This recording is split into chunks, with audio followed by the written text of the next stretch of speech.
Bien, vamos a comenzar. Bendiciones, hermanos. Dios le bendiga. Vamos a estar respondiendo preguntas, ¿ok, hermano? Yo recibí una pregunta hace como 2 o 3 días atrás de una persona que me escribió en mi canal de YouTube en cuanto al tema de la oración.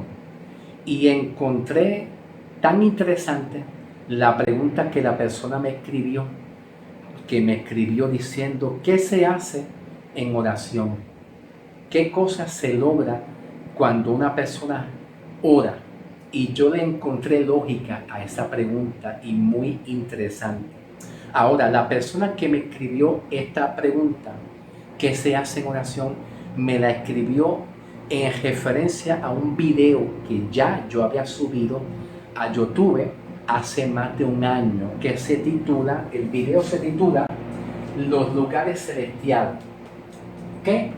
El video que la persona me escribió es de un video que yo subí que se titula Lugares celestiales. Efesios 1:3 en comparación a Efesios 6:11 al 18, que Pablo habla sobre las armaduras de guerra. Bien, vamos a comenzar a leer Efesios 6 del 11 hasta el 18 en respuesta a la pregunta que me escribieron. ¿Ok? Vamos a empezar. Vestido de toda armadura de Dios para que podáis estar firmes contra las acechanzas del diablo. Porque no tenemos lucha contra sangre y carne, sino contra principados, contra potestades, contra los gobernadores de las tinieblas de este siglo. Voy a hacer una pausa para poder explicar los principados y potestades y gobernantes cuando Pablo dice de este siglo. ¿Okay? Pablo hace una diferencia entre principados y potestades terrenales, que tiene que ver con líderes y gobiernos, ¿okay?, que se oponen al evangelio que Pablo predicó, se opone al mensaje doctrinal que Pablo predicó. Muchas veces Pablo iba a los sitios y los líderes y gobiernos eran los primeros que se oponían al evangelio y a la doctrina que Pablo predica. Pablo divide, Pablo separa que hay principados y potestades de tiniebla. Cuando hablamos de tiniebla, la palabra tiniebla tiene varias interpretaciones. Hay personas, líderes y gobiernos que están en tiniebla, que es todo lo contrario de estar en la luz. Y son líderes y gobiernos que le hacen caso y obedecen más a las tinieblas del diablo que al mismo Dios. Y Pablo utiliza la palabra tiniebla refiriéndose a principados y potestades y líderes y gobiernos que verdaderamente están en tinieblas. Y es una oposición a la doctrina del evangelio, ¿ok? Porque no la aceptan. Continúo. Pablo continúa y dice: contra huestes espirituales de maldad en las regiones celestes. Ahí ya Pablo está hablando de principados y potestades, que hace referencia al diablo y a los demonios que se oponen al evangelio. ¿Okay? Ahora, en el versículo 13 quiero enfatizar algo bien interesante que dice: por tanto. Esa palabra por tanto es una continuación del versículo anterior. Por tanto, tomad toda la armadura de Dios. Aquí la armadura de Dios no es todo lo que la Biblia está escrito. Escuchen bien, tranquilo, no se preocupen, todo obra para bien. Escuchen bien, listen. La armadura de Dios se refiere a la doctrina que Pablo recibió del evangelio. ¿Ok? No es a la ley del viejo pacto. No es que nosotros tomemos muchas cosas del Antiguo Testamento que tiene que ver con la ley de Moisés, con Abraham, tiene que ver con Moisés, tiene que ver con Elías. No. Tiene que ver aquí la armadura celestial o la espada del Espíritu de Dios que habla en el versículo 16, que es la espada, es un sinónimo al Evangelio. La doctrina de la fe del Evangelio no es cualquier mensaje que tomemos del Antiguo Testamento, ¿ok? Porque así hay muchas iglesias. Ok, continúo. Por tanto, tomad la armadura de Dios, y ahora Pablo dice, ¿ve? Para que podáis resistir el día malo, y habiendo acabado todo estar firme. Ahora presten atención. Aquí Pablo dice, para que podáis resistir el día malo. Ahora escuchen bien. Escuchen bien. Todos nosotros como creyentes tenemos un día malo. Y ese día malo es como una mala noticia que nosotros recibimos. Como tomando de ejemplo, alguien se enfermó. Tomando de ejemplo, alguien se murió. Bueno, yo espero que eso no pase, hermano. Estoy tomando un ejemplo. Alguien se enfermó, alguien se murió, tuvimos un accidente en el carro, algo nos pasó. Para nosotros eso es lo que dice Pablo, el día malo. Ahora, yo voy a ser honesto con ustedes, ¿ok? La interpretación que Pablo le da aquí al día malo no es la misma interpretación con exactitud que nosotros los creyentes le damos en cuanto al día malo de una mala noticia, en cuanto a la vida cotidiana, ¿ok? No es la misma interpretación. El día malo aquí es, cuando viene el día malo, es cuando Pablo tenía que enfrentarse a los falsos apóstoles, falsos profetas y apóstoles y maestros. Tomando de ejemplo, de tantos ejemplos que yo puedo dar, Segunda de Corintios, capítulo 11, versículos 13 y 14. Cuando Pablo dice, estos son falsos apóstoles, obreros fraudulentos de maldad que se disfrazan como ángel de luz. Y no es de maravillarse, porque el mismo Satanás también se disfraza como ángel de luz. Segunda de Corintios 11, 13, 14. El día malo, Pablo aquí lo interpreta cuando Pablo era atacado por un falso apóstol o profeta o maestro que venían a contradecir la sana doctrina. ¿Ok? ¿Está claro? Bien. Ok. Pablo dice, y habiendo acabado esto, todo estén firme en la sana doctrina. Estén pues firmes y ceñidos vuestros lomos con la verdad y vestidos con la coraza de justicia y calzados los pies con el apresto del evangelio de la paz, sobre todo tomar el escudo de la fe con que podáis apagar los dardos del diablo, del fuego del maligno.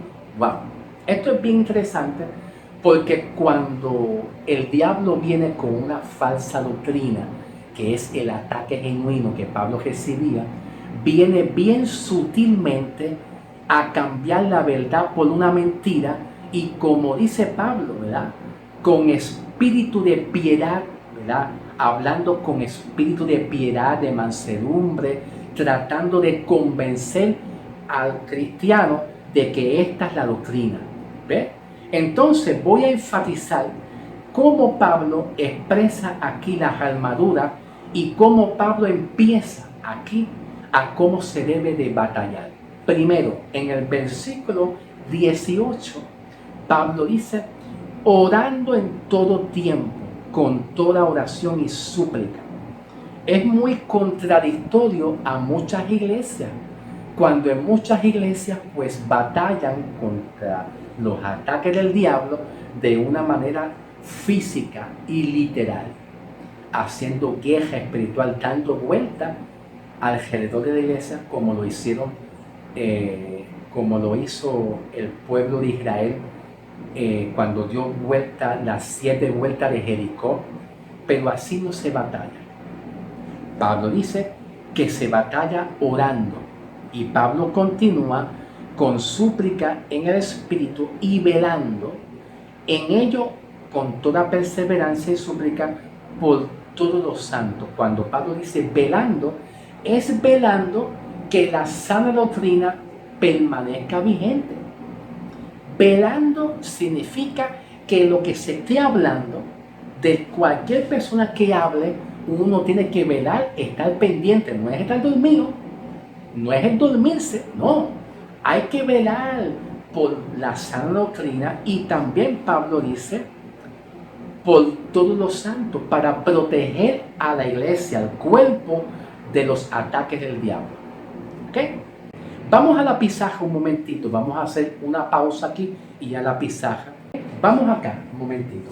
La pregunta que la persona me escribió es: ¿qué se hace en la oración?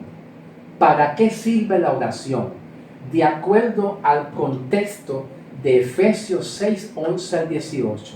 Pues mira, ¿qué se hace en oración? Para empezar, la oración se logra protegernos de la falsa enseñanza. Protegernos de la falsa enseñanza. En el Antiguo Testamento no había evangelio y los ataques del diablo eran físicos y literal. El pueblo de Israel luchaba con jabalina y también Satanás enfermaba físicamente a la gente, como le pasó a Job, claro, permitido por Dios. Ahora, cuando llega el evangelio de la cruz, cuando llega lo real, lo verdadero, la cruz, y ya se dejó la sombra, entonces el diablo, como vio y supo que Dios iba a perdonar los pecados y salvar el alma de la persona y rescatarla de la esclavitud y del infierno y de la condenación, el diablo lo que hace es que cambia la estrategia, cambia el método, y los ataques del diablo es atacar el evangelio. Por eso Pablo expresa que él dice aquí, diciendo en el versículo 13, ¿verdad? Para que podáis resistir el día malo. Y el día malo es cuando viene alguien a atacar a usted y a atacar el evangelio, a contradecir la sana doctrina del evangelio. ¿Ok? A quienes el diablo ataca y a quienes el diablo no ataca. ¿Ok? De que podamos sentir los ataques del diablo espiritualmente, los sentimos. Es una verdad y es una realidad, no lo estoy negando. Pero el diablo no ataca a todo el mundo. El diablo ataca a muchos cristianos. Vamos a olvidarnos que el diablo ataca a los mundanos, a los paganos, a los satanistas. Olvídese de eso. Porque Pablo está hablando aquí de ataques del diablo y de la guerra espiritual, ¿verdad? Que nos protege. Hay algo que nos protege ante los ataques. ¿Qué es lo protege? La sana doctrina, el evangelio. Cuando el evangelio se está llevando correcto, ahí el diablo se le hace difícil atacar, porque el creyente es victorioso. Dios nos ha hecho a nosotros más que vencedores por medio del evangelio de la cruz, más que vencedores. Ahora, el diablo ataca más a aquellas personas cristianas. Repito, olvídese de los paganos, olvídese de los satanistas. El diablo busca a aquellos cristianos que no conocen la verdad del evangelio. Porque la verdad del evangelio se conoce a través de una revelación. La verdad del evangelio no se conoce predicando la ley de Moisés o predicando la ley en el Antiguo Testamento. La verdad del evangelio tampoco se conoce hablando mucha lengua o teniendo mucha visión y revelaciones y discernimiento, como Pablo se enfrentó a las iglesias de Corintios en el capítulo 12 de Corintios. Y Pablo le dijo a las iglesias de Corintios: ustedes hablan mucha lengua, pero no hay ciencia y no hay revelación. Entonces quiero enseñarles a ustedes algo, que cuando el diablo ataca cuando ve una persona que carece de conocimiento de la verdad. Y el conocimiento de la verdad del Evangelio es un misterio y es una revelación, como Pablo lo expresa en Efesios 3, del 1 al 6. Un misterio. No tiene nada que ver con que el creyente tome cualquier parte de la Biblia y la profetice y la hable. Esa no es la revelación del Evangelio.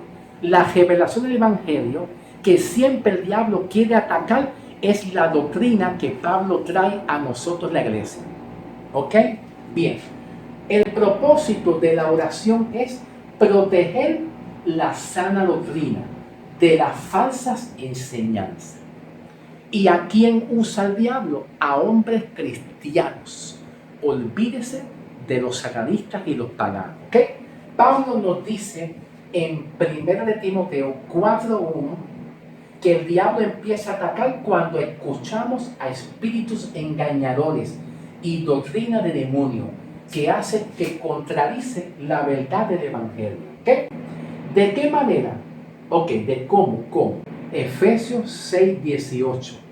Velando. Oramos para que Dios nos ilumine, nos dé sabiduría, nos abra la luz, porque el diablo cegó nuestro entendimiento, como dice Pablo en Corintios, cegó nuestro entendimiento, nos vendó con una venda para que en la verdad gloriosa del Evangelio no pudiera resplandecer en nuestro espíritu y nuestro corazón. Como le pasó a Israel, que el mismo Dios fue el que se cegó y le dio un espíritu de estupor y cegó el corazón de los judíos para que no le revele la verdad. Entonces Satanás quiere hacer eso, cegar nuestro entendimiento, porque el Evangelio es una rema y no tiene nada que ver con dones de lengua, dones de profecía. Por eso es que a mí no me importa el profeta que venga. Ay, vengo el profeta. Viene el profeta de por allá bien lejos. No me importa. Si no tiene la revelación, no tiene doctrina, como dice Pablo. Ustedes, la iglesia de Corintios, no tienen doctrina, no tienen revelación, no tienen profecía. Nada de eso. Y Pablo termina diciendo, bueno, ustedes sigan profetizando con los mejores dones, procuren la profecía. Pero Pablo termina diciendo, pero yo les muestro a ustedes un camino más excelente. O sea, ustedes los corintios, quédense con sus profecías del viejo pacto, profetizando, Dios me revela que Cristo viene en un caballo, me revela, viene en un caballo blanco y regresa, dice el Señor. Y después viene No. Pablo le dice a la iglesia, quédese con sus profecías del viejo pacto. Pero yo les muestro a ustedes un camino más excelente, que es la gracia, que es la fe, en que Cristo va a salvar tu alma de la condenación, en que ya no va a haber condenación, de que va a haber un glorioso rapto y vamos a ser levantados. Hay cosas mejores. ¿Ok? Entonces, 2 de Corintios 10:4 dice, derribando argumentos en contra del conocimiento de Dios, derribando todos los pensamientos y argumentos que se levanten en contra. O sea, la pregunta es, ¿qué se hace en oración? Oramos para que Dios nos ayude a sacar toda idea y pensamiento, filosofía hueca. Mira, vamos a hacerlo de esta manera. Vamos a hacerlo de esta manera. No lo haga de esa manera errónea. Hazlo por la fe, cree. No añadas obra. Olvídese del manto, olvídese del mantel, del manto, de aquello. Olvídese de las 7 vueltas a Jericó. Vamos a hacerlo correcta. El que crea ya es salvo por la fe. Olvídese del bautismo en agua. El que salva es la cruz y la sangre de Cristo por la fe, sin obras ninguno. O sea, derribando ideas y pensamientos que contradicen la verdad del Evangelio. Es así como se hace la oración. ¿Ok? Otro ejemplo de lo que yo estoy hablando. Salvo en el bautismo en agua. ¿Somos salvos en el bautismo en agua? Esas son ideas y pensamientos contrarios, como dice Pablo en 2 Corintios 10:4.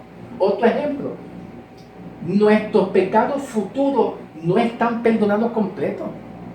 Eso es pecado. Eso es lo que Pablo se enfrentaba con falsos apóstoles y profetas que contradecían la verdad. Y la pregunta que la persona me escribió es, ¿qué se logra en oración? Pues cuando oramos, nosotros logramos a que Dios nos ayude a través de la verdad del Evangelio a combatir todas esas falsas doctrinas y a defender la sana doctrina como columna, baluarte y defensor de la verdad. Y lo hacemos con oración a Dios y con la ayuda de la verdad de la palabra de la revelación. ¿Ok? Reinaremos con Cristo en el milenio. Eso es una falsa doctrina. Nosotros tenemos en un lugares celestiales, allá arriba en los cielos. No vamos a estar reinando con Cristo en el milenio. Eso son falsas doctrinas. ¿Ok? Porque creo que el tiempo se me está acabando. ¿Ok? ¿Qué más se hace en la oración? ¿Qué más se hace en la oración? Proteger y fortalecer nuestro espíritu, tal como dice Pablo en Efesios 3:14, que oramos para que nuestro espíritu sea fortalecido con el conocimiento de la verdad, porque el conocimiento del Evangelio y la sana doctrina está aquí en nuestro espíritu. Y oramos para fortalecer nuestro espíritu de los ataques de una falsa doctrina, porque en nuestro espíritu habita la doctrina del Evangelio y habita también lo que conocemos como la verdad del Evangelio. Y el conocimiento está guardado en nuestro espíritu. Pablo nos dice en Efesios 3:14, para proteger y fortalecer nuestro espíritu. También oramos por la iglesia, para que ellos entiendan, ya se cayó otra vez, para que ellos entiendan y se arrepienten del error que ellos están. Para eso también oramos nosotros, para que la iglesia se arrepienta y salgan del error y para que Dios los ilumine a ellos y salgan del error y puedan conocer la verdad. La oración es efectiva. La oración, oramos para que Dios nos revele la verdad y protegernos de la falsa doctrina. Dios te bendiga y los veremos pronto. Bendiciones.